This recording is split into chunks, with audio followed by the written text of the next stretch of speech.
In this episode of Common SENSimilla, we'll be chatting with Lizzie Post, co-president of the Emily Post Institute, a fifth-generation family-owned business devoted to everything etiquette. They literally wrote the book. For nearly 100 years, the Emily Post Institute has evolved the perception of etiquette through their wide range of books, training courses, and online resources. Adding to their enormous publishing library, Lizzie recently authored Higher Etiquette, a book detailing the proper ways to engage socially with cannabis. Lizzie, welcome. Hello. Well, it's so good to see you. I only fumbled over my words. Usually it's like an average, like every word I'll fumble over. Sometimes I'll be like, hey, can I stop and do that again? But only a couple fumbles. I'm getting better at this thing. And still bad internet. Any retakes, you just let me know. I'm happy to entertain any retakes. But no, podcasting is fun, man, but it's work. It's work if you want to have something that sounds real good. And I know that you guys do good. It's work. Well, we try to do good work. Like I said, the internet is run by a mouse on a wheel. So sometimes that goes out. Unfortunately for me, there is like a heart, there is blood, there is stuff happening inside of me. There's no mouse on a wheel. So this will be real. I can't account for the internet. I want Elon Musk to release Starlink and I will buy it. And that will be my internet. So when I was in sixth grade, I have a very vivid memory of a Emily Post book being on the curriculum in my home economics class. Wow. This is why I'm so refined, Lizzie. I'm surprised you couldn't like sniff this out. I'm really impressed. None of the schools I went to had an Emily Post book as a part of their curriculum. Mine did. But we also didn't have that class either. So I was in sixth grade and probably like 19, I don't know, I'm going to date myself. How old are you in sixth grade? Like 12? Like 12, I think. Yeah, so like 1991. So I'm guessing the book was from the 60s. I'm guessing. Could have been, definitely could have been. So we update that book about every 5 years and have ever since it originally came out. And it wouldn't surprise me if you were dealing with an old edition, even at that time. It was old. It was old.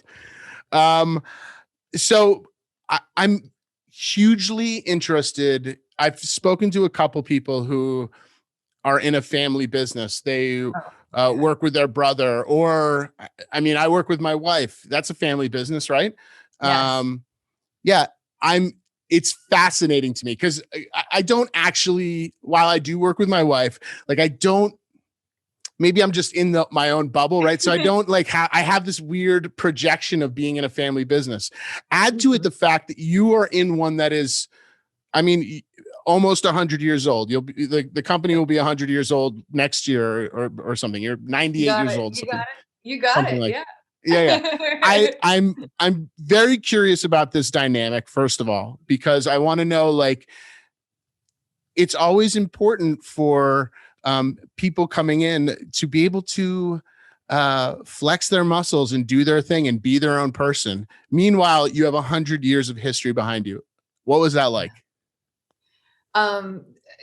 Never have I been more up against that very kind of like balance than in writing this past book, which is the 100th anniversary edition, 20th edition of Emily Post Etiquette. So both Crazy. Things, 20th Congrats. And 100th anniversary. Thank you. But it was the first time that we were actually rewriting that book from scratch ever. That book had always, ever since Emily, it had always just been updated and change. So, you would give it a tone overhaul and you would add and subtract elements based on how we live today, and about every 5 years we did that. This is the first time, due to working with a new publisher, that we really had to rewrite it from scratch. And it was such a moment of, like you said, kind of letting my generation spread their wings. My cousin and I are the fifth generation operating the family business, and we've already been given that permission Right. Two fourth generation members are board members at the Emily. I say quotes because it's like there's 4 of us and that's it. Sure, sure. It's not like you're seeing a room of like 12 people. Like it's Right. small. It's a at this small point. family business. It's a really small family business. It was bigger at one point, but it's been really interesting. This has been over the past 15 years has been the first time that we've ever had 2 generations working at the same time, really. My dad's parents really just passed it on. They like handed it over and said, here, deal with it if you want it, get rid of it if you don't. It's totally up to you. We're letting go. And that was kind of just like business dropped in their laps. What do we do? How do we make this relevant today? Is there a business here?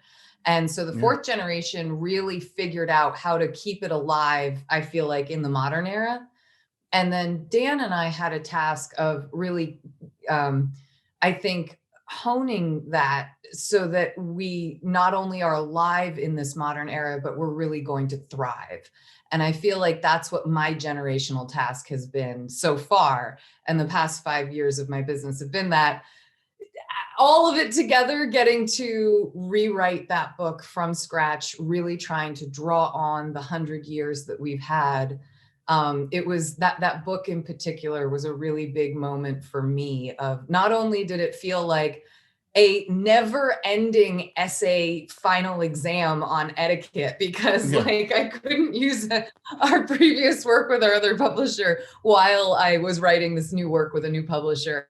And so there was just this like, just write. And did you get it right? Doesn't matter. Just keep writing now. You'll figure out if it's right when you go through editing, you know. And it was just like a mad dash of get it all down, and then crafting it so that it really, well, it's, I'm so glad I could talk about this all day. Like you really have good. to I want to talk about this. Well, hold on, because this is an important. You're touching on a super important thing, and we're going to jump around. I'm kind of, I kind of want to take it through the steps of you getting there, but you touch on a really important thing that I talk to my team about all the time, which is we are building this bridge as we're crossing it, or rather we're burning this bridge as we cross it, no matter, depending on your perception. And that kind of sounds like that's a lot of what you deal with. And especially as a small company, you have to be able to, get the bulk of the work done, the MVP, the minimum viable product, then you turn it into a diamond, right? You have to just get it done, and then you spend forever editing. And I want to talk about writing a book in a minute, because I can barely read a book. So the thought process of writing a book completely baffles me. And I want to get into that in a minute. But before we get there, I want to go back to this family business thing and understand just way off task. No, that's okay. This is what we do, Lizzie. We go on tangents and then we just say, okay, we're done. Bye. So I'm curious more. I want to go back to this family business thing because so explain to people who your great or 3 greats. You got it. Great grandmother. Yeah. Emily. Who's Post, Emily Post? Emily Post was an American. She was actually first an American writer, but she was basically an American socialite in a lot of ways. She was fancy. Yeah, she was fancy. And what was really cool about her was she was kind of like the other side of fancy. Like she, as a very small child, adorable story if you grow up to be an etiquette expert, smashed her tea set that she was given because what she had really wanted was the little motorized truck. And she was curious about, it was just, she was breaking gender stereotypes way back in the day. But she was a spoiled, gender breaking norm. You're like, Gilded Age socialite. A really nice gift that I give them. They are spoiled. They are not. Oh yeah. Champions. But no, Emily. She was just a really interesting woman. But her father was a famous architect, Bruce Price. She grew up in high society. She was a debutante. She knew how to operate in those circles. And much later in life, after she sort of had this writing career, she's gone through a divorce. She sort of but simultaneously like comes up with the idea that she might like to write about etiquette, and there was an opportunity for her to write about etiquette at her publisher.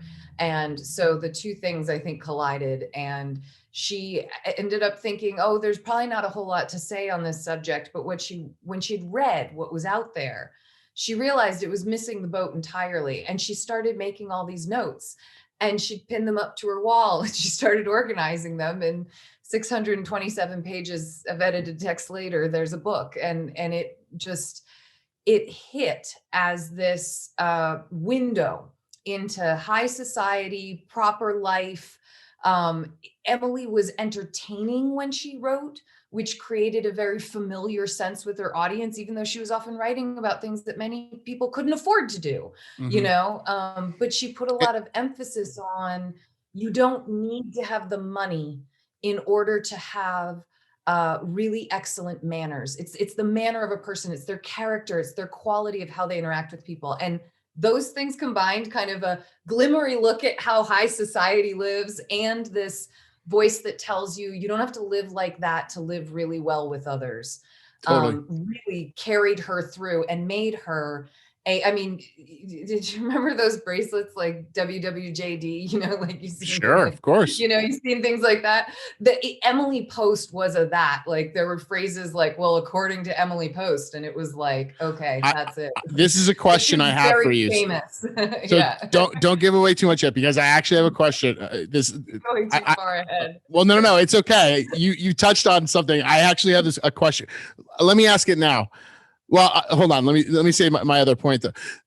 Emily was coming up during a point where wealth was really becoming a thing in American society. You know, towards the end of the industrial era, you know, the Roaring '20s. That was about the time when your great great grandmother was around, right? So being able to, so people were becoming wealthy for the first time ever in American society, really, on a larger scale. And minus the Great Depression, which was also very much so around that time. But totally.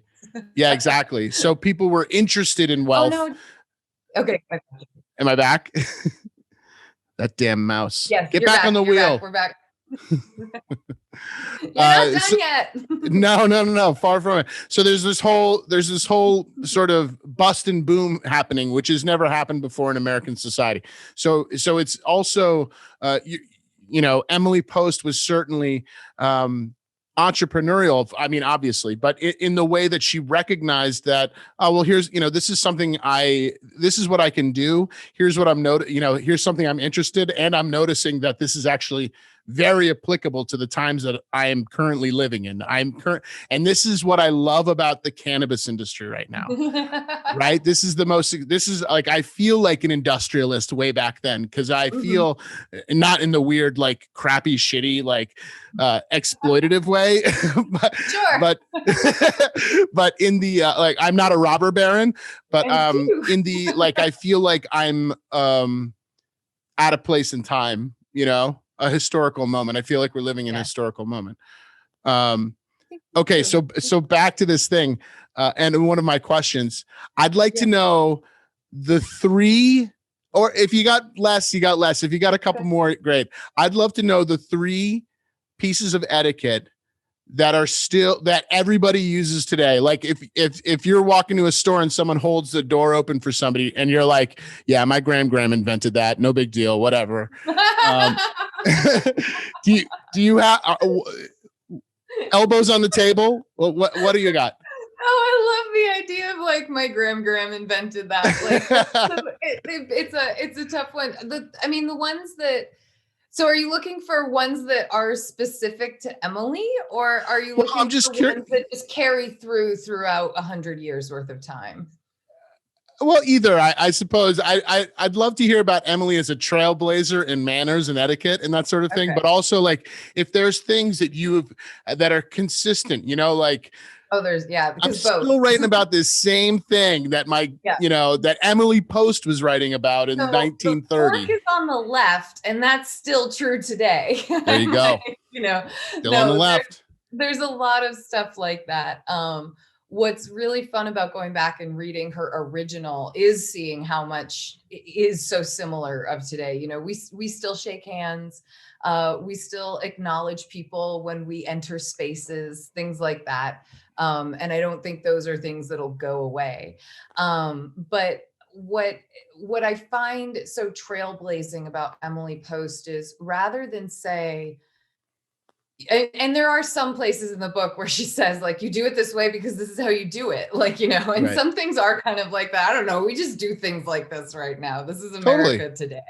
But one thing that she did really say was that it's, God, I can't believe I'm having a hard time coming up with the quote now. It's like, hold on. It's at the very start of this chapter that I'm working on. Okay. No, Dan's going to laugh so hard that I can't remember the quote right now. Whenever two people come together and their behavior affects one another, you have etiquette. It's not some rigid code of rules or manners, but simply how persons' lives touch one another. And I think that I don't exactly know when she wrote that, but it was back right around her heyday.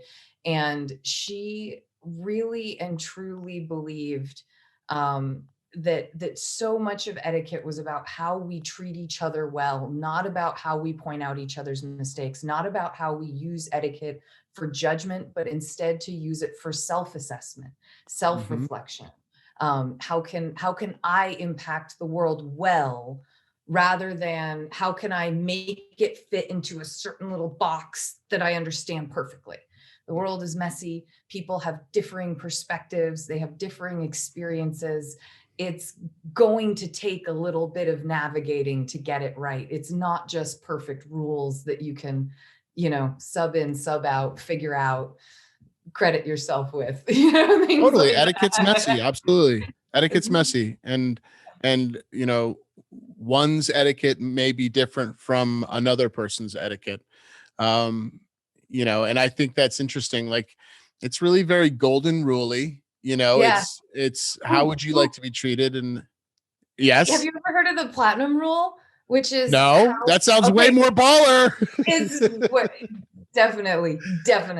So the platinum rule, and I love the fact that both rules can work together, but the platinum rule is when you operate from a space of trying to do what you think or know the other person would appreciate, right? Say more. So what do you mean? Yeah. So for instance, if you and I are getting together, and frankly, let's just say I know you really well or decently well, I am going to try to operate from a place of, what do I know Will would appreciate, or what do I know Will would see as respectful? Like, I don't know, maybe I know that you are an incredibly punctual person. You finally invite me over to your house, I'm going to show up on time. Like, I can sense that's something important to you, you know. If that was the case, it is the case, Lizzie, and you better be on time. But you know what I mean? It's operating from that perspective of knowing that sometimes you don't always have the same priorities, or you don't always have the same strength and values on certain things, and trying to operate from what the other person, the person you're trying to interact with, what their perspective or their feelings on it might be. You don't always know that. And that's when I think the golden rule is awesome, because then you can fall back on that. I didn't know what you might like, so I brought my favorite thing, because I think that's always a good, you know, or I at least did what I would assume would indicate respect and consideration, or whatever it is, you know.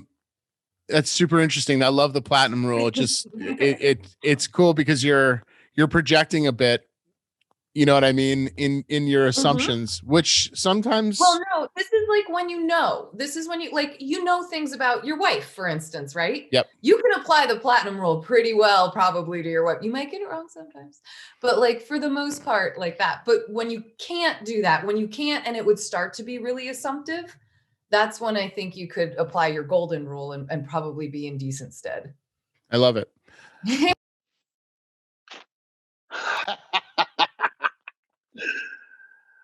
Oh man. Hello.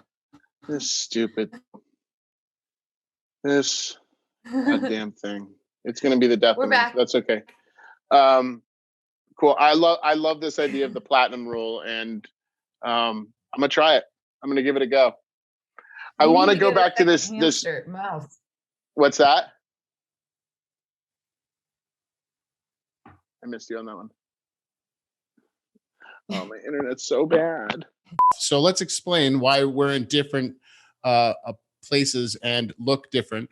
As you probably saw a few seconds ago when we edit this together, my Wi-Fi turned into bad fi, so it was non-existent, and it's an unfortunate part of living in rural New England. Hopefully to be fixed, since we've all learned how important, really strong broadband internet is for us to survive. Crazy. So I got an Airbnb. Here I am, which has better Wi-Fi than my office. And I'm wearing a different shirt. It's a different day. I don't remember what we talked about. I do. We talked about a lot of stuff. And I kind of think where we left off was we were talking about the family business side of things, and kind of the one thing I want to get into before we actually get into the book. Higher etiquette. Yeah. I want to get into, because I was kind of alluding to the fact that just the thought of writing this book seems, the thought of writing a book seems insanely overwhelming to me. How did you know you could write a book? Didn't. I really didn't. I was in college when I wrote my first book, which was it's called How Do You Work This Life Thing. And it's about life on your own before you get married, when you're living with roommates, those kind of 20s for many people that are very transient, and you're kind of newly independent. And that book came about. My dad and my aunt called me down to their offices one day, and they said, listen, there's a break in our publishing. We go from kind of kids stuff and parenting up through coming of age ceremonies and graduations, and then we just launch into marriage and business and things like that. And there really is this time in life for about a decade where a lot of people, for me, it's been almost 2 decades, are living on their own and really living an independent life. And it was really funny because I asked the same question that you did of them. I was like, wait a minute, you think I could write a book? And my dad just straight up said, of course you can. And it was I can't tell you what kind of confidence you get from a parent who's been supportive than just telling you, yes, you can do this. I know you can do this. The man had edited some of my, grade school papers and high school papers. I have no idea where this confidence came from. My sister was a much more stellar student compared to me. But it was really nice. And to have that confidence, and in going into it, they gave me a ton of freedom. I got good, help when I asked for it, but I had an incredible amount of freedom to try to figure that book out. And we really just looked at the way people live at that time in our lives, the things we deal with, and kind of said, what would be the most important etiquette stuff you'd want to talk to someone about? And it was really about living well with roommates. That was a big part of that book. But so sorry, I'm no, I love this. This is what we do. I'm curious. Yeah, no, keep going. But you start out thinking, I couldn't do that. And then you do it. And I am no joke. I had not written another book from scratch on my own, until I then did Higher Etiquette. The other books that I was a part of publishing over the next 10 years were books that were co-authored, or they were books that my mom was spearheading the main writing, but my sister and I were editing through everything. And then Higher Etiquette came, and I had to say to myself, okay, the edited version is, oh my goodness, as opposed to a whole lot of expletives.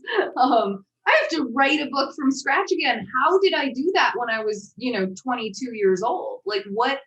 How did I do that? And it really just started with thinking about what you know and getting that down, and then thinking about what you need to fill in. And with the Higher Etiquette book, what was really interesting is that typically with etiquette, the what you have to fill in is a lot of just talking to people about life. But with Higher Etiquette, it was you got to fill in some science and knowledge about this product that you're talking about having people engage with.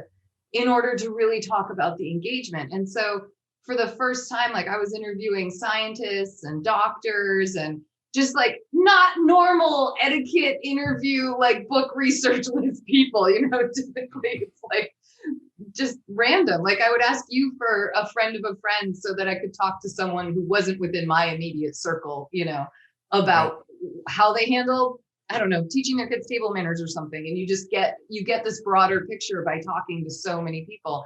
And this was like, go find a doctor who talked about contact highs. Go work with a scientist who can really spell out the chemical agents within cannabis, the chemical compounds that are going to make it easier for people to understand whether or not they want to eat that brownie or take that hit, Right. So it was just really different, but it was a great feeling. I had to then again this year, 2.5 years later now, sit myself down, smack myself across the face and say, you know how to write a book. This might be the biggest book you've ever attempted. And it is like one giant etiquette exam. I think I mentioned that before, that it just like, because of the way this book was set up, I actually couldn't use the 19th edition as a reference material. It has to be completely free of copying from that book when you switch publishers. And so it was like, what do you do? What do you mean I can't look at my own material? I have to invent etiquette. Yeah. Definitely relied on knowledge. It was glad it was there. Definitely relied on our website. And my mom is like the world's biggest etiquette encyclopedia in her brain. And it was a really great process. It was a really good process. This particular version of it has made me feel more like a writer in my life than ever before, even though I've written from scratch these 2 other books. This was the one where there was something different about it. And I am so proud of this work. I'm in the middle of editing it right now. And I'm beaming happy every day that I'm working on it, because I'm just like, oh my gosh, a whole paragraph without edits. That's amazing. Or like, they really got it. Your editor makes a note like, I love this. And you're like, I'm so glad you love it because I really wanted you to love it. And like, it's really satisfying. I think you touched on a couple really interesting points there that like, I was asking you about how do you write a book, but like in your answer, you touched on you answered, but in that you touched on like a bunch of really important things. First of which was the support of your family, going back to the being in a family business, and also at that point in your professional career of maybe not having the level of confidence that you do now, or the level of confidence you will, later, you don't have that experience. You don't even know what you can do. You don't know that you can write a book. I've had these same sorts of like crazy, like epiphanies where it's like, yeah, I can't write a book, but I can, figure this thing out. That there's like the opportunities there, and that's being entrepreneurial is like, okay, I'm for sure not qualified to do X, but I can do the due diligence and basically fake it till I make it, which is the other thing that I heard there. It's like, I don't know what I'm doing. And then all of a sudden you do. And not only do you know what you're doing, you're an expert in what you do beyond being, beyond the subject matter. I mean, the actual profession of what you do, which is being an author, you're at this point, this is your third, right? Third full, you've been a part of a lot of publications, but like you're solo. Third solo book. Technically, this third one is a co-author, but I wrote it and my cousin edits with me. So it's like, right. And he'll tell you that same story. I have to stop him sometime and be like, it's okay, we're co-authors. Totally. But it's your biggest venture outside of like the normal publication route that the Emily Post Institute's been following. Typically, yeah. Often it's a lot of just updating what we've got. And right now we just happen to be in this space where we're creating from scratch sort of over and over and over. But you're right. It does come from a very entrepreneurial place, because you don't know how to do it. You don't know what it's going to be when you have the idea that it's going to happen, but you're willing to try to figure it out. It's that try to figure it out that you just said that's so key. It's like, I know, like for me, the idea is, do you know how to convey a thought? Do you know how to like say something to someone and make it make sense to them. Yes. Start there. That's like all writing advice books is. So, you know, Totally. like it's think about where you can start. If you didn't know how to run, someone would tell you start by walking a little quicker.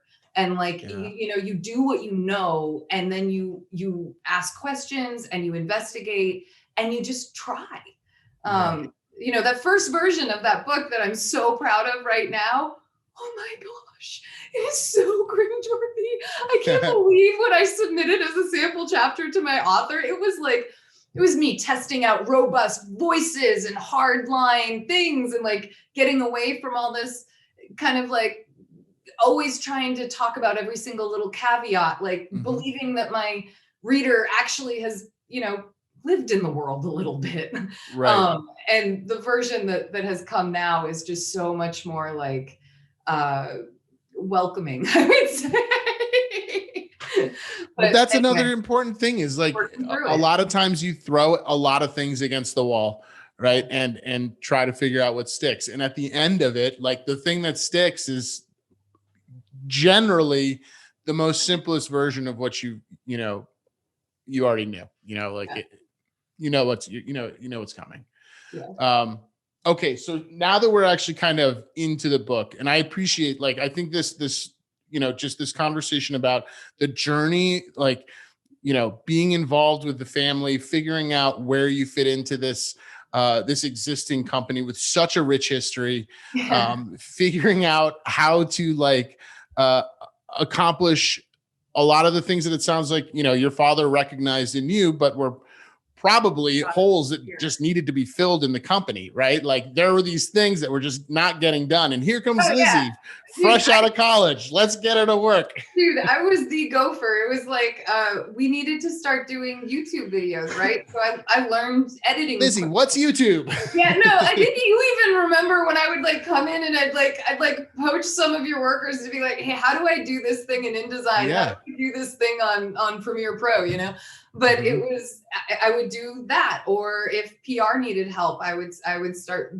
doing things in that department. If we needed graphic design work all of a sudden, I took it on. I wasn't very good at it in a lot of ways, but it was it was kind of just a fill the gaps, find your place, both with the actual content that I was going to be representing and within the actual company, because I know you want to talk about not just the works themselves, but how work works. And coming into a family business, and you do have that weird feeling of you're both talent, right? Because you've written a book, but you're also support staff to a lot of people. I mean, I was booking travel for everybody else. You know what I mean? You're not just like, you're never just one thing at a small business. So important. Never just one thing at a small business. No, you wear, exactly. You wear every single hat. And probably all of you are wearing every single hat to a degree. And that's the same with, and that's, I don't want to sound totally cheesy but whatever, I'm gonna sound cheesy. The fearlessness, the fearlessness of like, I don't even know if it's fearlessness. Maybe it's just like blind ambition, right? But like just going, like believing in the thing that you've either come into or, are building or want to build, with blind ambition. Like everything needs to get done. And the success of this, thing you're building depends on it completely. So not only do I need you to go get us coffee, but I need you to write a book and book me a trip, book our speaking tour. Okay. Like that's what you got to do, so be confident and don't grow an ego. Like it's Yeah. Oh, and you're going to be our on-camera person from now on. Oh, can I say that's trial by fire. You have no idea the first time you go on live national television, whether you're going to choke, whether your mouth will be marbles, whether you could start swearing up a storm or something like that. Like you sit there in that chair, that light goes red. And like, I was so relieved that I could just answer the questions and that I stopped talking at some point. Like I will say that was probably one of the scarier things I had to do in getting into this business and taking on roles that you never thought you would occupy in life. Yeah, totally. I love that stuff though. That's the most exciting thing. And like it happens to me daily. Yeah. And I'm sure it does to you too, when someone, either a client or someone within, my company's like, what about X? And you're like, I didn't even know that was a thing, but here I go. I guess I'm going to go figure this out. And, and you have the benefit, like you just mentioned, like the value of your network. I mean, Huge. it's crazy being able to, pick up the phone and call somebody. And by the way, I think it's important to say, like, you can create your network, right? Like there's people in, Work at it. yeah, there's business leaders who I've networked with who I just picked up the phone. It's a famous Steve Jobs story about how, like, when he was a kid, he went to the yellow pages and found the CEO of HP or whatever it was, or whatever it was, and he just called him up and said, hey, I want to come work for you, and there you go. But you can still kind of do that through LinkedIn, through social media. Maybe you can find a phone number, but making that connection so that you can. I do this all the time where I'm like, hey, CEO of successful company that's been around for a minute, like, what's client acquisition? Like, or whatever, like whatever it is. Can you explain this thing to me? Like, did you ever have this issue? Did do you know anything about this? And it's so valuable. It's so valuable to utilize your network. Really. No, it really, I'll tell you, I went and did an interview for some show out in LA, and the intern who was the, like a production assistant or something, assistant on the shoot, she had to pick me up and bring me to it and stuff like that. So she had my phone number, and about a year and a half after I had met her, she reached out and said, I have really wanted to be in the world of podcasting. The only way you can apparently get in is to work on a podcast. Like, I need experience. Is there anything I could do for you at Emily Post? And I was like, it actually would be great to have someone else writing the scripts on our podcast and like pulling, like it's just pulling 5 questions together and putting the feedback in and changing a couple other things out. Like, let's talk about a budget and figure it out. And sure enough, I think I think she's been with me for like 4 years now. And she's continued to gain jobs in the radio reporting, radio news. She's now off in Juneau as like a lead anchor for something off. It's really cool. That's awesome. Yeah, but it's, if you pick up the phone, if you ask the question, that's the only way you're going to get an answer. And I think having the confidence to be rejected, having the confidence to have someone say, how on earth could you think I would want that? Because that's their problem. It's not yours. You get to go make another phone call to someone else who might answer the way you or I do, when something like this comes along. Like, it's a really, really good skill to point out, Will. Really good skill. Totally. You got to do it. Okay, let's talk about this a little bit. Okay. So I went through and kind of found some interesting things that I thought not only were, really good subject matter for higher etiquette, and I'll let you give me the cliff notes, or you can give the people the cliff notes. But there are a couple things that I want to go through because, in addition to being cannabis related, they're also very appropriate for growth and entrepreneurship. So, why did you write higher etiquette? You want the origin story, or because I got a contract to do it? I mean, that was the big one. Wow. What happened was I was working with an author friend of mine on creating a book for Audible. And so we had the meeting where our agents met with all of us on the phone, and everybody got to know each other, and we figured out what we wanted to pitch to Audible. And in the meantime, Kelly, my friend, her agent, came across a project that 10 Speed Press was looking for an author to write a book on cannabis etiquette. And she happened to incredibly generously include me in the email to her own author and just said, hey, do either of you know of any particular, she said, I don't think this project is for either one of you, but do you know of any particularly conscientious pot smokers who might be able to write this book? And there's like nobody in the office, and I raised my hand. I was like, me. I want to write this. And I wrote back to her, I was like, I want to write this book. And yes, it would be under the Emily Post name. We've been wanting to write this book. We knew the topic was out there. I'm a big fan of cannabis. Other members of the family are open to it. I won't say whether or not they consume. That's their business to tell. But they've always been open to the topic, especially now that so many states have legalized. We started really feeling the pressure at Emily Post. We weren't ready to just pitch a book on it, but we were feeling the pressure of there is a really rich subject matter out there. One that we would have a lot of fun engaging with, because for me, it would be personal. You know what I mean? This is something I do. And then on top of it, there's now millions of people for whom this affects, whether they consume cannabis or not. And so all those things came together at the right time. And when the publisher heard that Emily Post was interested in the project, they definitely liked the idea of the brand being the one to tackle it. And so we were really grateful that they said yes. That seems kind of full circle from Emily Post. Right? What do you mean full circle? Well, so like, if I recall, sorry, however many minutes ago that was, but actually days, like the origin story of Emily Post was that society was changing. Right. There was a shift in society. There was, the economy was becoming mature. Yeah. There was money. There were people trying to learn how to be fancy and not be gross, savage people.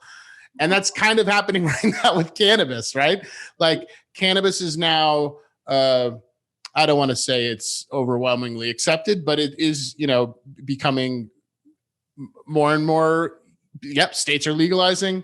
Yep. While we're still challenged federally, like there's people who are now feeling like it's okay to explore this because it's legal now, right? So there's this shift in society, and you've, recognized that. I think that's another huge entrepreneurial skill, which is just like recognizing a thing and being like, there you go, that's where I can fit in. I'm loving this conversation, by the way. It's such an ego boost. Like you're awesome, Lizzie. And I'm like, oh, thank God. Like, I love it. Once a month, I will feel so good about myself. Yes, absolutely. But no, it was really funny. Dan and I were having a conversation about our business the other day, and we were just so pleased at how we were able to make it through the pandemic. I mean, we have a business that is largely built on in-person large room seminars. Okay. Like the thing that was not happening anymore. Dan would be flying out at least like a couple times a month, if not like once a week, to go do seminars, or he'd put them all together in a week-long trip and do like 3 or 4, in different cities. And it was a lot. And to see that go away, and you're not going to recover to the same degree via webinars, via online seminars. It's not the same. The price points don't come out the same. Like it's an easier thing to sell in some ways, but it's a harder thing to just replace your in-person. And I said, we were both talking about how relieved we were about how we had gotten through the pandemic and how the PPP loans really helped us and things like that, but that we've come out of it on such a stronger place business-wise. And I said to him that I totally understood that, but I needed us to recognize that the fortunes that we've found, and by fortune, I mean good luck, like the good things that have been happening in our business, have all come from something else that we grabbed hold of. So it's not me saying, I want to write a book on weed etiquette. We're ready to do it. Let me take it to the publisher. It came my way and I said yes, and it worked. Our website kind of came our way. We said yes at a time when we did not think we were going to be financially able to actually do so. We dug deep in the cushions, found the money, got ourselves a new website, and that website is transforming us. It is unbelievable how different that website is compared to our last one, and how much it's helping us connect to people today. That's awesome. But that happened because someone tried to sue us over our last website that didn't have, we'd been sitting around for 2 years saying we needed a new website, but where were we going to find the money? Where were we going to find the money and the time? Both things, right? And sure enough, it was kind of a complicated story. They ended up pulling back. We weren't the normal, we were caught in like I don't want to use the word, but like a troll who finds like a loophole and then goes and exploits it by suing everyone who could possibly be caught in that type of loophole. Like a patent troll. Yeah, but like a patent troll, but for accessibility. So you can never get your site 100% accessible. So every site is vulnerable. We were something like 75 or 80% accessible, and they were able to sue. It was like they were churning out things like hold on. I don't want to break. No, I don't want to be a bad etiquette person, but I'm going to interrupt you because I want to explain. I want to give some context to what you're talking about. So there are best practices, right? When we're talking about websites, there's best practices that, you need to follow in terms of how you build a website so that Google finds you, so that mostly that. But also now there's ADA compliance. So following the ADA law, so the Americans with Disabilities Act. And all it means is that it's very complex and it's very difficult to do. CannaPlanners is a web company. It is getting easier. So awesome. Basically all it means is that your website is accessible to people with special needs or handicaps. So a person with a blind person can still read your website or whatever, so basically those things. Yeah. That's the biggest component of it all. So anyway, sorry to interrupt, but that's what that is. And there is this thing out there right now where there are thousands of lawsuits that are exactly like the one that came our direction. Our lawyer wrote a really nice letter back to them and kind of he had looked up who this particular person was and the similar suits they had been doing. We just felt it was like it was all like some kind of loan or something like that. It had nothing to do with small family sites about etiquette, you know what I mean? And they wanted to sue like Amazon or they were going eBay. After much bigger fish, right? And I believe typically they were going after fish in their own state too, which was a really big difference. But they finally paid attention to one of those letters, and we got a 3-sentence thing back that said, "We're so sorry. We've now reviewed." Which I love, your client's website. We love what they do. We don't want to sue them. And so it was like, but what was great is we didn't in that moment say, okay, so we figured out how to get our website, to be just such a better website in so many ways. Do we stop now because we don't really want to spend that money? And we said, no, we had the idea, we keep going. We make that website better, not only for accessibility, but we needed a revamp anyway. But things like that, it's these moments that seem to come to us right now that feel extraordinary. They feel fated. They feel cosmic. One thing that I'm really looking for as an entrepreneur are moments that I create from not because I want all the ownership over it, but because I want to feel that agency that I can make a change in my revenue based on something I put out there, as opposed to something that I'm lucky enough to take hold of when it comes my way. And I know that that's very rare. I mean, recognizing opportunities is one thing, but I mean, most of one's success is derived from the work they initiate, right? It's their own hustle. That's an interesting point for sure. Yeah. So I'll be excited to I'm grateful for all of it. All of it is good business. All of it is pushing us in good directions. But as an entrepreneur, I do think a lot about how much am I making this thing happen and putting in all the work that gets it there, and how much am I being open and responding to the things that come to me? Because it's not one or the other. You got to be doing both. You got to do it all to get yourself out there as a business. You got to do it all for sure. Okay. Main theme of any entrepreneur podcast. Yeah, totally. You do it all. You can do it. You can do most of it.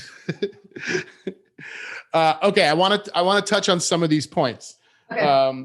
So basically what I did is I kind of went through and I found some, I think it was specifically, well, I can't remember which sections, but basically etiquette behind certain aspects of a smoking, basically. So the first one I came across was declining.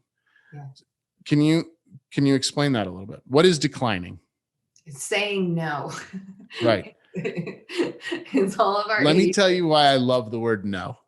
Why do So you no know? is okay. So I generally never say no in a circle ever, but learning to say no is one of the most important skills you're going to ever have to learn as an entrepreneur, because it is your instinct to say yes when every time someone comes to you and has a request, or a new client comes and maybe they don't really fit your persona of who you're working with, but you say yes because you're trying to build a business. That minute, I think it's kind of like a echelon. Like you get to a certain point where you're like, oh, that scene in Home Alone where, Kevin McCullough, he like has that realization, he busts out, he's like, I'm not afraid anymore. Yes. Yeah. It's like that. It's like, I'm not afraid anymore and I don't have to take it from you. I'm going to say no. I don't want to spend 10 hours and, bill you for one, right? Yeah. I'm going to say no. This doesn't fit what I need. No. No. And you can add things to it. Like I really appreciate the idea. I appreciate the opportunity. I'm going to have to pass on this. But for business, at least, for cannabis circles and turning down, people's homegrown and things, it's much chiller language, I'm good. But like, yeah, if you offered me weed and I wasn't feeling it, or if I wasn't certain about the strain, yeah, I would say I'm all good, or thanks, I'm good right now. I think it's for me, that's like just such a nice, polite way to turn something down, because it's not about the thing, it's about my state that I'm maintaining, and I'm good on that. I'm not going to add anything right now. That's the exact realization right there, is realizing, like, and I'm speaking about myself right now, but okay, my projection to everybody else based on my own experience is that most people are people pleasers. They don't want to say no, and they forget that the only person they need to please, and this is really going to sound weird the way I'm phrasing this, but the only person you need to please is yourself. Oh, pleasure. That's it. No. Take care of yourself. Take care of your own house. You'll be good. It's your, I mean, when you were a kid, I'm sure you saw the Punky Brewster episode about peer pressure and pot and things like that. And peer pressure, it really often does not feel like someone it can, but it doesn't feel like someone verbally pressuring you. It's just literally you're watching everyone around you do this thing. And you a lot of times, just like you said, you want to say yes, you want to engage, you know what I mean? And it's really okay to say no if you don't want to. I was always a fan of people who, when they didn't want my weed, they might follow up and actually ask for maybe some to take home with them. And I would be like, yes, oh, let me set you up with a goodie bag. That's awesome. Let me pinch a little bit out of that before I go. Can kind of be like a yes later. Yeah, it's like a maybe, just not now. Yeah. That's awesome. My wife, I get I get criticized often when we're in social situations. Say we're at a wedding, all right, and I'm being myself. I'm me. I do what I do, and generally, my wife recognizes that when people are around me, this is usually like the dads, like my father-in-law, all his buddies, whatever. When we're all hanging out, they have a hard time saying no. And even thinking that they need to like keep up. And Kate often reminds me that like people don't live like you live. You know what I mean? So there's instances where you need to say no for somebody. There are many instances. Reverse declining. Reverse declining. I also think if you're the person in the group who has the most experience, it's not that you want to like come off like a know-it-all, but be kind to others, help guide them through, you know what I mean? Like when your dad says like, I'm only going to take a couple hits, don't offer it to him a third time. You know Oh, what I I mean? never do. I And barely offered to him the first tell time. him that. Be like, Dad, I'm going to skip you in rotation because you told I've me. seen the man get so high, he barks at a fake dog. Well, and I mean, when you're high and like it's going around, maybe you skip one, but then you're like, hey, the next one I take instead. And you really didn't want to actually end up having that many hits. It's really good. It's really good etiquette, especially as an experienced or someone who doesn't get hit as hard, you know, by each hit person in the group to actually look out for that and take some responsibility to a degree with it and you know, help Yeah. Oh man, I have too many stories about this. I'm gonna have to save them for multiple podcasts. But this like exact thing of like just people getting too high around me. Okay, so another good thing is to meet people where they're at, right? And so if my friends aren't as experienced smokers, sometimes I'll offer to roll them up like a half CBD, half THC joint, so that they can puff down on something and enjoy the evening of they want to smoke, you know, they want the joint in their hand, they want to hang on to the joint for a night. It just makes it such a better experience for them because they're not just, you know, couch lock within half an hour. 100%. I know you have a whole list. I could just no. This is great. I'm telling you, I love this. Like, I think to that point, like, you know, recognizing your boundaries, being able to figure out where you are in time and space, whether you're smoking weed or you're making entrepreneurial decisions or you're whatever it is, it doesn't matter. It's recognizing where you are on this rock hurtling through space and finding your comfort zone. And sometimes it's important to dip one toe outside of it, but you know, you got to know yourself. Exactly. So shame, this was another thing that I was very interested in. So shame is, everybody's ashamed. Everybody's ashamed. One of the reasons, sorry. I know, one of the sort of superhero goals I had when I started CannaPlanners was normalization. We wanted to make cool stuff. We wanted to make accessible websites that were affordable, so that we could do what we do and in such push normalization, make this thing a little more accessible to people in one way or another, in our little way. And really what normalization is all about is it's a treatment for shame. We're all like coming out of this shame closet about cannabis, about whatever. I mean, pick your poison. But in this, you know, we're talking about weed here, but you know, so I'm interested about that. I want to hear what kind of like, what brought you to that? Can you hear the ice cream truck? No, can you hear the guy doing scraping the house? No, not at all. On the outside, good. I just had this moment where I was like, "Oh, it'd be great if I just ran outside and grabbed an ice cream." That would be great. No, excuse me. Shame is a really tough one. For me, it really came in the form of feeling like I had to be self-deprecating about my usage all the time. Oh yeah, I'm still a stoner, or you know, like I don't know. It was such a hard thing because I'm also someone who it's like as you know, I like to put stuff out there. I would rather put it out there and say, yeah, I do this, you know, and it really was unbelievable to see the emotional impact that it had on a lot of people when we told them that the brand writing this book was Emily Post, and they were familiar with the Emily Post brand as like an American tradition, like going, you know, that like their grandmother had the book, you know, that kind of a thing. They felt accepted. It was like I had one person tell me that it was like she knew now her mom could get behind her in weed if this book came out. Interesting. Like it was this idea that because something's so mainstream and so well accepted, at least even Emily Post can get behind it.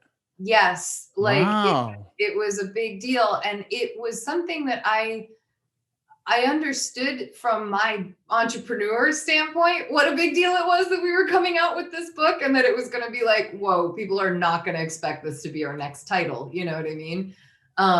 But I did not understand the impact that it was going to have on our audience. And some of that was a little negative. I will not lie. Like, Dan doesn't let me read the emails that are like scathing, you know, but they do, it really made a big connection for a lot of people that this brand and this book could probably help their XYZ relative, person, friend in their life understand cannabis differently, understand why you might want to apply good etiquette skills to the cannabis community when you're interacting with members of that community. That it was like the thing that everybody remembers from like the 60s and 70s with weed, you know, like that it was like the culture, and it was back then, that back then has grown into like 3 generations of people, and multiple. I mean, we know people have been smoking weed for a very long time, using it for a very long time. But it was really interesting just to think about how it could impact the audience in such a supportive way. I don't think I was quite anticipating that out of amazing. People's reactions. That's an awesome, unforeseen little benefit of the book. That's great. I mean, there's no denying what the last 80 years, 100 years almost of federal legalization, the war on drugs, like in a lot of ways those things worked. They did. They overwhelmingly didn't work, but they worked in that it made a bunch of people really scared about drugs. It made a bunch of people say, this isn't for me. And, it's something to be ashamed of. You should be ashamed of yourself. Yep. And there was nowhere in there was there messaging about like, be ashamed of using it this way irresponsibly, but don't be ashamed for it helping you with these symptoms in your life. You know what I mean? There was no balance to the reality of it. We all know almost anything can be abused. Almost anything can be used in bad ways. I mean, even vitamins, like it's, especially vitamins. Especially vitamins. There is no war on vitamins in my mind. But anything can be abused. And I think you do have to pay attention to how you use it, why you're consuming it. And that's one of the things that I think really helps to take down the level of shame, or just even the level of stereotyping that a lot of us have lived with it, is to get confident about why you consume, is to feel confident talking about why you consume. When I started writing this book and started doing the research for it, people were asking me about my usage, and they were trying to determine if it was medicinal or not, which is a whole other privacy matter. But right. It was like, it was really interesting to hear the opinions about how you could use, what was considered appropriate. And for me, I came down in the zone of like, I call my usage recreational, even though I do consume when I need to pay attention and do things. So it's like, that's why I love adult use versus recreational. Like recreational sounds like I'm strapping on some water skis and like, or whatever. I'm not. I'm an adult and I'm going to use this thing, right? Yeah. So adult use might be a better term for what I experience, because it's like I wouldn't call it medicinal. I mean, I do think there's a lot of medical benefit to what I'm doing, and I'm exploring that more, but I don't go to my therapist and say, can you help prescribe this for me? Can you cross that line for me into my usage and the way I internalize it and deal with it and think about it? Being able to articulate to people how I felt about it, how it impacted my life, how I consume it and why. It made a huge difference, I felt, to a lot of the respect I got back in the conversations I was having. That it wasn't just like, oh, I love getting high. Like, it was really declaring how to someone I implement this extra element into my life and why I do it. And I only had one or two people who really to my face told me I was stupid or something like of the like. And yes, I did have that happen. Like, well, so those people who told you you're stupid, the emails that Daniel has, expressed you shouldn't read. From me. Yeah, here, I'll tie that back to entrepreneurialism. Fuck those people. Like, exactly. It lets you know who your audience isn't. You know what I mean? It lets you, right. but honestly, I'm being flippant, obviously, but like I'm being overly flippant, obviously. But I think the point is you have to, good or bad, the only critic is yourself. You can be influenced by criticism, good or bad. Maybe there's some value in some of those people who are writing you terrible emails. Probably not, because those people aren't the people you're talking to. I'm not a Gary Vee guy, but he's got this great thing. It's actually the only thing I know about him, other than I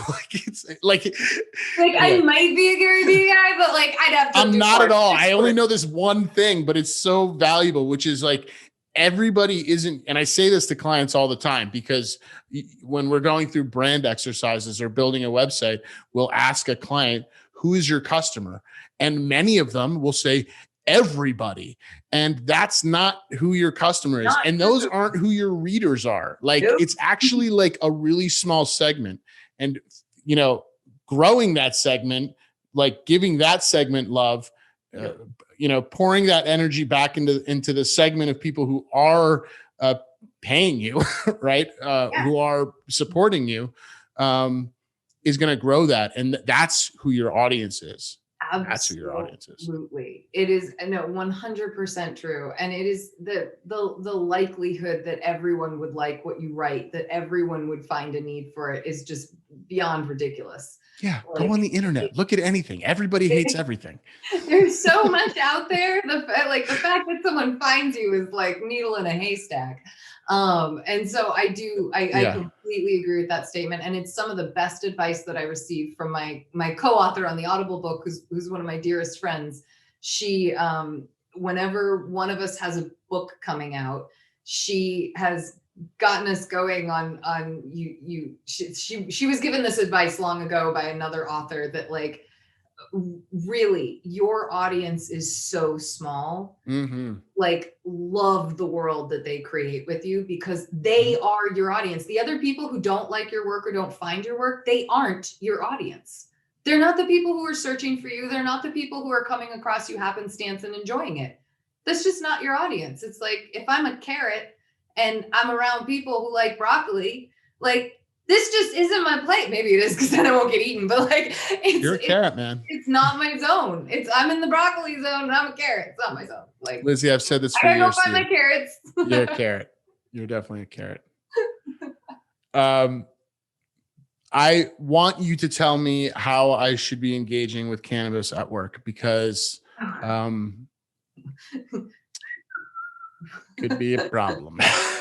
So weed at work, that was something interesting, because we used to work in the same building. So I would be surprised if there weren't a time where you saw me like over by the dumpster or something like that, maybe like at noon. So what should I be doing?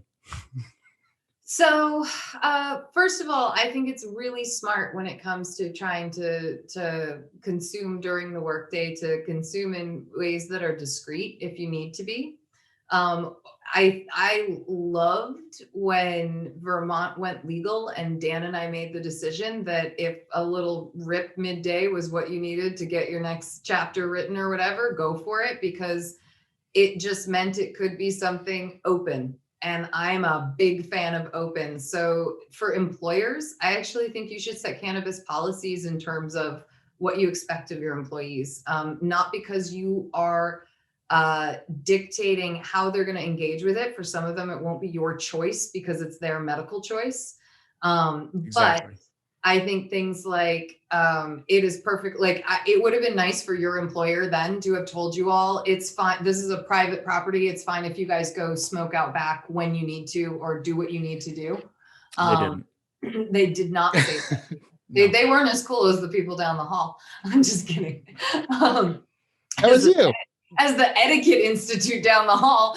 So cool, like the coolest. No one parties like the Etiquette people. No one parties like that. No, they rage. In the corner office up there. Right? It's true. But no, I think as an employer, you should set some expectations. It might be things too, like, I consume how you need to, but please don't come back to work smelling like smoke. It might be that. It might be making sure that if you do have product on you, that it isn't so aromatic that it causing a problem.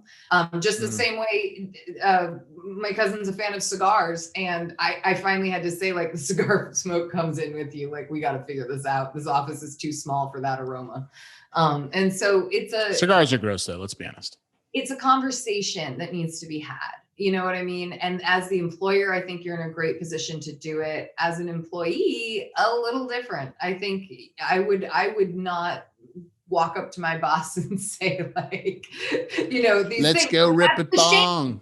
That's the shame talking, because if you're in a legalized state, I think as an employee, it should be perfectly fine for you to ask what policies around drinking and smoking or drinking and consuming cannabis are, given that those are substances, and even smoking tobacco, if that's something that you do, during work time. And I don't think many of us think to walk into our HR meeting and say, like, so can I drink on the job? Like, which is I'm drunk right now. But it's like, it's a really interesting question, but get in there. no, I was just gonna say, it's like, it's for sure, as my company grows, as we start hiring more people, as it's the HR aspect of it is certainly something that I have to start considering, and even especially because we're a cannabis company, like, we hold ourselves to a certain standard, being in this industry, and probably part of that is a result of shame and wanting to, like, prove ourselves to some extent and say, I told you we were cool. Like, we can do, we're responsible adults. Like, we got this. We can get our work done. Exactly.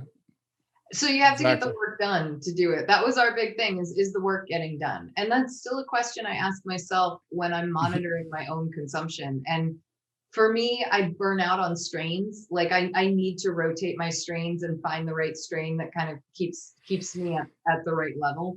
And I have learned to be really honest with myself when it's like, no, that did not help you get anything done.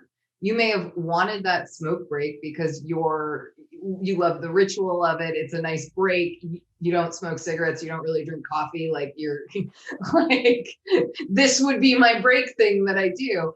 But I'm going to adjust it this way. I'm going to lean more into my CBD, or I'm going to not take that break until noon, as opposed to starting off my day with it. So know your boundaries. Yeah, but for me, other people might be way more consistent, but for me, it seems to be that it starts to shift, whether the consumption goes up or down, or, whether it's the cannabinoids that are changing. I have found that it's an adjustment I'm making over time, rather than like one consistent way that weed helps me perform or doesn't help me perform at work. Yeah, I'll be totally honest with you. I was at my office yesterday, and I had probably 5 phone calls back to back. And I rolled up 2 joints, and I walked the blocks of downtown Burlington, just closing deals, making phone calls, getting shit done, chain smoking weed like a crazy person. But that's part of, like, for some reason for me, and then of course I go back to the office and that's it for the rest of the day. Like, but that one, like, yeah, it's like, I need to focus, and this is how it's going to happen. This is how I'm going to get through these, like, it's like a free reward. It's rather than wait till afterwards. No, I'm going to give myself permission to smoke on the job and work really hard while doing it. Yeah. I think I'm one of those people that cannabis is mostly like caffeine. Like, cannabis acts like what I wish caffeine did to me, Yeah, there you go. I have taken up so much of your time, days of your time, in fact. trying to get this together. And I think the best way to put a bow on this is the last thing that really, not the last thing that really interested me was ending the session. Yeah. What an appropriate place to be as we come to the close of this podcast. But I want to know about ending the session, because I think this is also going back to like the boundaries and all of these things. Like, these are all just life skills. Like, whether you're in a smoking circle or you're whatever it is, these are important skills that you have to know how to do. How do we end this session? I think the book says actually make sure you say goodbye to someone, because you could really freak them out if they wake up from like a weed nap, if like you disappear on them while they're. Yeah, it's like that Homer meme where he disappears into the bushes. Yeah, exactly. But no, I think ending a session well, gosh, it is important. And I think that it does just happen by sharing the gratitude, by saying, thanks so much for that joint. Thanks so much for that bowl. Or, man, that got me good and lit. I'm so excited to go to dinner now, like, but I think it's recognizing the good time that you had with someone, or the appreciation you have for the share, and the generosity, whichever way it went. I always think that's good. And frankly, you're right. It crosses over straight into the world of entrepreneurship, is that you always want to be tying those nice little bows on your communications. Don't just leave something hanging. If there's an email that has questions in it, respond to all the questions. If you can't respond to a question, say, I'm going to have to look into that further or get back to you on that. But it's acknowledging what just happened, acknowledging the exchanges that you have with people. I do think it's important. Yeah. Absolutely. With that, I want to acknowledge how much I appreciate you, Lizzie Post. I thank you for taking the time to talk to me. It's always good to connect with you, but I'm so psyched that we were able to talk about this wonderful book. Here it is again. We're going to link it in the description. Lizzie, would you tell all the 5 people listening and watching, hey guys, 2 of whom are me and my mom, where can they find you, Lizzie Post? Hey man, you're lucky. My mom doesn't listen to my podcast. My mom doesn't listen to mine. She doesn't even know what a podcast is. People in Japan listening. My mom's not listening. My mom goes, "What station's that on?" I'm like, no. Forget it. Honestly, the best place to find us is emilypost.com. You can get our awesome Etiquette podcast, which is a weekly Q&A. There's 350 episodes there for you. You can find a slew of etiquette articles on almost every subject that you're looking for, as well as our training services. And of course, we are on all the social media. On Instagram, we are at Emily Post Institute and at _etiquette. On Twitter, we're at Emily Post Inst, and on Facebook, we are Awesome Etiquette and the Emily Post Institute. Sorry, that's like my takeout from the podcast. So it's like I know the full. You're a pro. You're a pro. I'm like, wait, just turn it on. Let me go. Like, these are all our contacts. We'll link them all below. So thank you so much. I almost called you Emily. Lizzie. Lizzie, thanks for coming on to the show. Thank you for enlightening us on how to be proper, non-savage cannabis using adults. I appreciate you very much. Thank you so much. This has been SENSimilla. We will link all our stuff below too, in case you want to figure out where we're at. Thank you. We will see you next time. Bye.